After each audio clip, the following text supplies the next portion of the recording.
Shavua Tov. Donc aujourd'hui nous allons commencer notre deuxième cours de la halakha de Birkat Hamazon.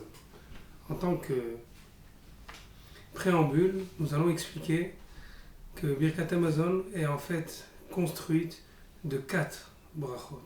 Les 3 premières brachot sont des brachot d'Eoraita, alors que la 4e bracha est une bracha de Rabbanan. La première bracha, nommée Birkat Hazan, a été instituée par Moshe Rabbeinu au moment où Bnei Israël ont commencé à manger la manne. C'est la bracha dans laquelle on remercie Akadosh Baruch Hu pour la nourriture qu'il nous a donnée. La deuxième bracha, la bracha de Al Haaretz, Birkat Haaretz, la bracha sur laquelle on remercie Hachem qui nous a donné la terre d'Israël en cadeau, a été instituée par Yehoshua ben Nun au moment où Bnei Israël sont rentrés en Eretz Israël. Et c'est la bracha dans laquelle on remercie Hachem pour Eretz Israël qui nous a été donné. Sans oublier que dans cette bracha, il faudra mentionner obligatoirement 2 choses. Premièrement, Eretz Chemda Tova Uchava, c'est pour remercier Hachem qui nous a donné une terre magnifique comme Eretz Israël. Et sans oublier aussi Brit Vetorah. Brit, la mitzvah de Brit Mila, et Torah, la Torah qui nous a été donnée par Akadosh Baruch Hu.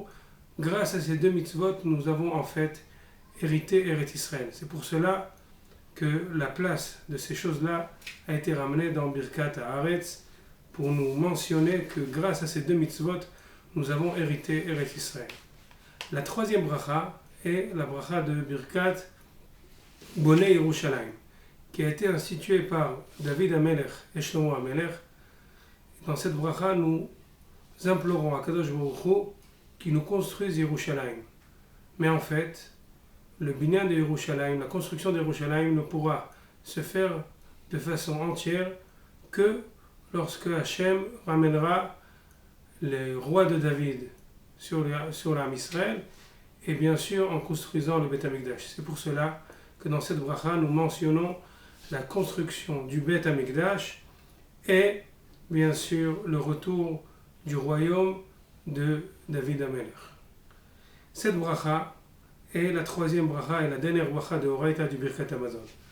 La 4e bracha de Birkat Hamazon, nommée au nom de Hatov et Hametiv, a été instituée par les Sanhédrin après la destruction du 2e temple, une fois que la ville de Bétar a été exterminée par l'ennemi et il y avait des milliers de morts, des cadavres qui étaient restés sans être été enterrés. Hachem a fait un miracle, que tous ces morts sont restés intègres, sans se décomposer. Et c'est pour cela qu'on remercie Hachem en disant Hatov, Shelo Isrichu, qui ne se sont pas décomposés, Ve'ametiv. On remercie Hachem aussi qui les a amenés à un moment où ils pouvaient être enterrés pour arriver au kavod de chaque Ben Adam d'être enterré. Les 4 brachot sont en fait les brachot qui composent le Birkat Hamazon. En quoi ça nous importe de savoir que les 3 premières brachot sont des Horaïta alors que la 4e est des Rabbanan? C'est à cause de la halakha qui est rapportée dans le Shulchan Aruch que celui qui se trouve dans un doute, il a un safek s'il a fait Birkat Hamazon ou pas, étant donné que Birkat Hamazon est des Horaïta, il est obligé de refaire le Birkat Hamazon. À cause de la règle que nous avons, safek de Horaïta le Khumra. Une chose dans laquelle on a un safek, un doute, si c'est un din de Horaïta, on doit misafek refaire. Alors dans la bracha de Birkat Hamazon, étant donné qu'elle est de Horaïta, nous devons refaire le Birkat Hamazon. Mais étant donné que c'est seulement les 3 premières brachot qui sont de Horaïta, donc dans le doute, il devra répéter seulement les 3 premières brachot et pas la 4e bracha qui est des Rabbanan. Je voudrais, pour finir, mentionner ce qui est marqué dans le Chinour. Il dit le Chinour, un des grands Rishonim, que celui qui fait Birkat Hamazon avec attention, quand la Zahir met Birkat Hamazon, Mezonotav Metsuyim lo Kol Yamav Bechavod. Il aura le mérite d'avoir la Parnassa pendant toute sa vie, Bechavod avec honneur.